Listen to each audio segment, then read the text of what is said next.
कटक जिला मुख्य चिकित्साधिकारी कार्यालय जाल सर्टिफिकेट केलेंकारी सूचना अधिकार आईन तथ्यबल एभली चांचल्यकर तथ्य सामना आसी। कटक कानपुर राजीव कुमार जेना नामक जड़े युवक कानपुर मेडिकल रे अटेंडेंट भाव में कार्य करुवा बेले से जाल सर्टिफिकेट दे चाकरी करथिबा अभियोग होईछि।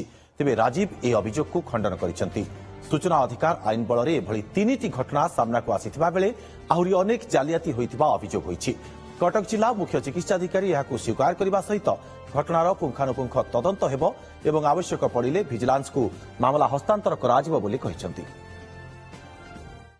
ना यार भूल जिनस आम भी देचु भी सर्टिफिकेट समाजस्थल भी आम दे सर्टिफिकेट नुआ जेसीबी सर्टिफिकेट दीचु आम ना 3-4टा बदल आसिक बारंग कटक थी आम तो छोट चाकरी आम कहीं जातीय सर्टिफिकेट देव आज्ञा बोले छोट चाकरी आम दे पार से ये कौ बड़ चाकरी आज्ञा